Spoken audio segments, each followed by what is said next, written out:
challenge of playing cameraman too. My cameraman person came down with the flu this morning, so bear with me.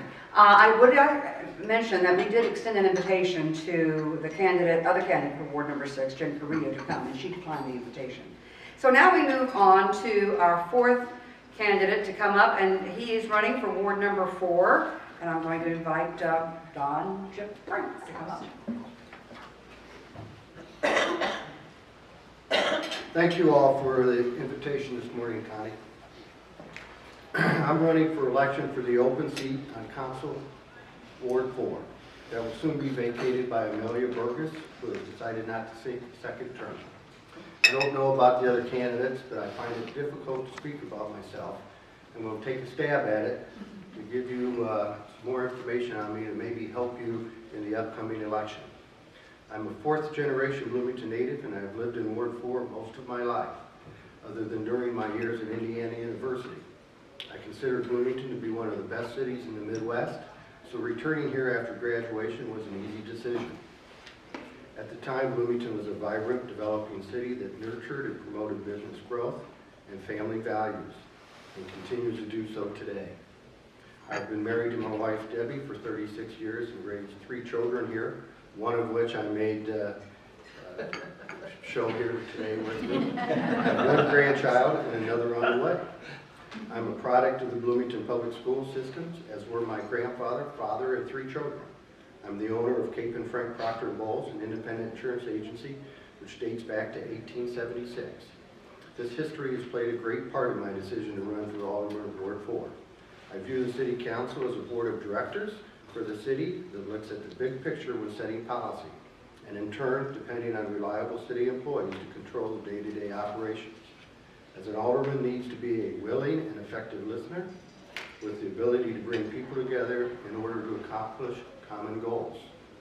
First and foremost, we need to have a strong understanding of our city's finances. We need to ensure that the resources for public safety and infrastructure are available while also providing opportunities for decent and well-paying jobs. Less emphasis should be put on utilization of expensive consultants, but working harder at promoting the growth of current local business. Owning a small business provides a unique perspective on challenges such as balancing budget, human resources, and sustaining your place in a competitive market. I've had the opportunity to serve as the youngest president of our state association, which serves almost 20,000 independent agents, and it allowed me to learn a great deal about the problems small businesses face throughout our state. Many of these same issues affect our community today, and that is why I feel I can provide a guidance through some of the difficult decisions we may have coming up. We need to maintain a conservative budget and weigh each decision on which is best for our community as a whole, in both the short and long-term perspectives. While I can stand up here and make all the promises in the world, I'm going to offer these. I will be honest, work hard, and listen and communicate openly with the public in order to make the most informed decisions possible for this community that we all love so much. Thank you for your time and consideration.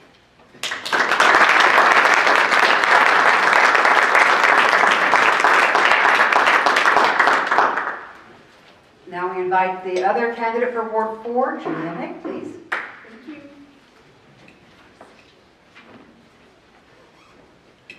Good morning, everyone. And I also want to extend a thank you to Connie and the party for inviting us here today. A few weeks ago, or maybe it was even a few months ago, the snowstorm kind of took over the last few days, the cold storm. I went to the Chamber of Commerce luncheon in which Elliot Richardson spoke, and he's an advocate for small business. And he said something that really stayed with me. He talked about how bipartisan connections can really make a difference in pushing forth policy to help more people. And that he said, generally I find if it's a good issue, I have bipartisan support. And I thought that makes sense to me. So again, I think this is great that we're all here and sharing our values and beliefs. I also was thinking and reflecting on a story I wanted to share.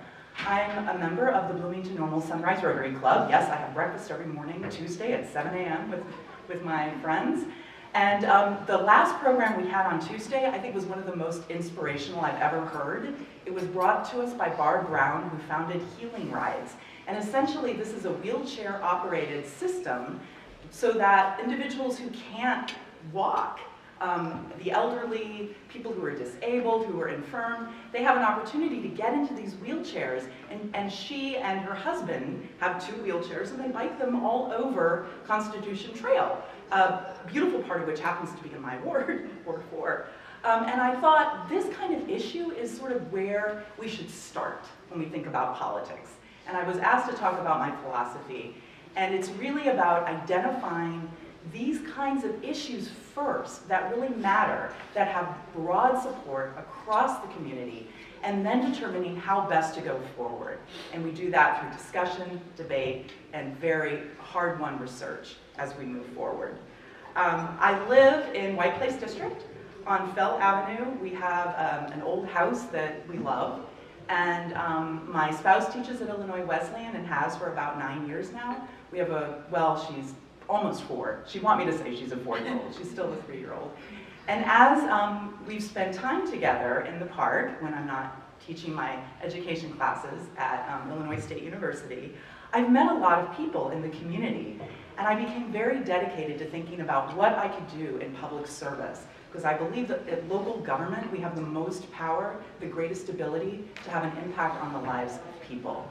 And I think part of that, my goals, my platform, is in building strong neighborhoods. And in so doing, we, sorry about this. Okay. In doing that, we will maintain the unique quality of our neighborhoods, preserving and further developing, because it raises the value of property, it attracts multi-purpose development, it provides opportunities for tourism, it improves public spaces, and it is identified as a key lever in the Bloomington Comprehensive Plan. I also really think that economic diversity should be a bedrock of what we're trying to accomplish. Over 40% of new jobs, they come from small and mid-sized businesses. So we need to grow this in our local economy. We need to shift towards supporting these kinds of developments. I prioritize downtown and the preservation area in terms of small and new business development. I think we should leverage our partnerships with the Chamber of Commerce, the Economic Development Center, and be an advantage on initiatives that focus on developing locally owned businesses. We need to provide more information for entrepreneurs and business owners, such as connecting with the Small Business Development Center at Wesleyan and developing a database or website that contains the kind of regional and local information that all people can better access. And finally, infrastructure. As I hang out in Fell Park a lot with my child, roads, water, and community structures. We need to prioritize investing in and repairing our current infrastructure. And in order to do this, we need to understand what to prioritize. I had a really great meeting with Jim Karch, who's Director of Public Works, and he said that there are about 100 miles of sewer lines that have still been unassessed. And so in order to really think about where and how to prioritize going forward, we need to seek out collaborative partnerships and really try to get enhanced information. I'm running because I believe that everyone, if they work hard, can make a difference for other people. I believe that this community is incredible and it can be greater even still. I believe in sort of the spirit of the community to come up with a bike program so that people who can't ordinarily go outside have an opportunity to engage and play in sunshine. And I appreciate your time. Thank you.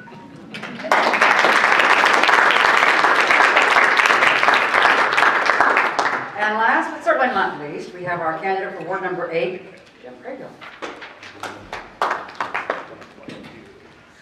Thanks, Connie, and thank you to the entire Republican Party. This is a great event. I see many familiar faces here. I don't know about this guy, Bruce, but I look at him and I see all the tennis matches that he won against me in the State Farm Tennis League. But in any event, I'll tell you a little bit about myself. I've been in the community for about 7 years now. I came over for a job at State Farm, and I think maybe because I have not been here as long as some of the other candidates, it gives me a good perspective. I can see Bloomington from the outside, and I really like what I see. It's been very welcoming to me and my family. My wife Agnes, we have 2 daughters. When we moved here, one was in 3rd grade, other was going to 7th grade. and now one's at Purdue, one's at Normal Community. My wife works at the Normal Community schools. I grew up in Fort Wayne, Indiana, practiced law in the Indianapolis area as a trial lawyer, which I think gives me some skills for city council with regard to advocating for people, with regard to helping to persuade people, with regard to researching issues and asking the right questions. So I came over here, I would say, and started working in the corporate law department and at State Farm. I graduated from the Multicultural Leadership Program, like Georgine and some other people in the room. What a great program. It teaches you so much about servant leadership and other leadership skills. I liked it also because I was able to meet so many people in the community, whether it's political leaders, nonprofit leaders, educational leaders. It was a quite amazing experience. From that, I was able to get more involved into politics. I graduated from Bloomington 101, which if you haven't done it, I would recommend it. You learn a lot about the city, and you realize how competent and caring the people that run this city are. And then I'm also on the Cultural Commission, and that's a wonderful group, and you really get to focus on, for instance, our downtown. So many art places, so many things to do culturally. So why am I running? I'm running because I think we're kind of at a crossroads. Somebody else talked about maybe economically we're not as, we're kind of in flux, and maybe that's the case, but I think that's an opportunity, right? And one of the things I focus, my theme is kind of grow local, right? It's to grow local business. Instead of focusing on large companies, let's utilize the talent and resources we have in this community to grow new businesses. And I think we can switch priorities as a city a little bit. The Small Business Development Center, it's a great organization. It helps small businesses with regard to financial planning, business plans, that type of thing. But it only gets funded, I think, this past year, $26,000, whereas we pay the Economic Development Commission about $100,000. Maybe we can switch that. Other things, I like to grow accessibility. I went out with Conan Calhoun of Lifesil to the downtown area specifically, and we saw all the areas that were not accessible to wheelchairs. We also saw some businesses doing some good things like Bob's Bay. They put out a plastic ramp to help people get in. I think as a city, we can help businesses become more accessible. We can, in public areas such as crosswalks, I think we can do a better job. I think we need an ADA director, a dedicated ADA director in the city. And finally, engagement, which I really, really love. One of the things that I loved about getting people to sign my petition was meeting people. And they don't just want you to sign their petition. They want to talk to you and find out what you think, and I want to find out what they think. And so one of the things I'm really looking forward to is constituent engagement, listening sessions, and getting people in my ward to help me, because I can't do it. You know, I know my shortcomings, and I can only do this with the help of you and everybody else and the rest of people on City Council to make this a better place. Thank you so much.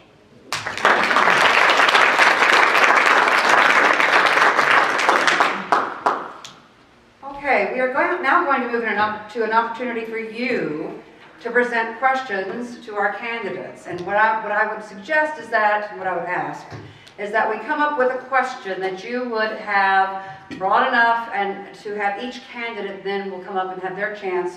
I've told them they're going to have about a minute to give a response answer to the question. So I will take a question from the floor. No, I think they're all college graduates. What did they major in? Oh, okay. How about we do this real quick? You call it major in college. Okay. I have 2 degrees. So the first one was nursing. The second one was organizational leadership management at Elementary State. Thank you. Thank you, Georgine. And then Donna? My degree is in science, and my professional experience is in the medical field. Okay, great. Chip? I switched a few times. I ended up graduating in education. Good deal. Okay. Jeff? I was a triple major in economics, political science, and journalism. Of course, went to law school. Okay. I started out to study classics and Latin and ended up with a bachelor's in anthropology, and I have a master's and PhD in library and information science. I started as an English major and then got an MAT and taught high school English for many years. Then got a doctorate in literacy education. Okay, thank you. Another question from the floor, please. Yes, sir, Ms. John? Karen mentioned efforts to buy and hire locally. I'd like to hear some specifics on that, both from her and possibly from the other members, how we can do a better job of buying and hiring locally. Okay, so the question is, how would you work to improve our situation of buying locally and hiring locally? And maybe I will go ahead and stand up and look.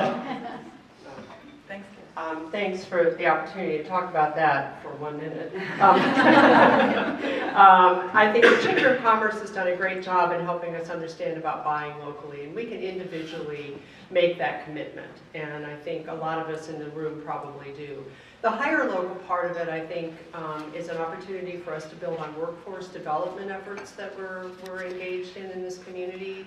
Particularly when within a municipality, when we're sharing our city resources to help a project move forward for redevelopment, it's very important, I think, for us to hire our own local guys. I'm not sure exactly what that percentage is, but I know that when we pay a local worker $1, the dividends back on that are enormous. And I think the town of Normal as well has a preferred local vendor ordinance that we need to strengthen that. And I think we need to make a commitment when we sign off on our dollars to making sure that we're using the people around us and the resources. That builds the whole economy and everybody rises. That was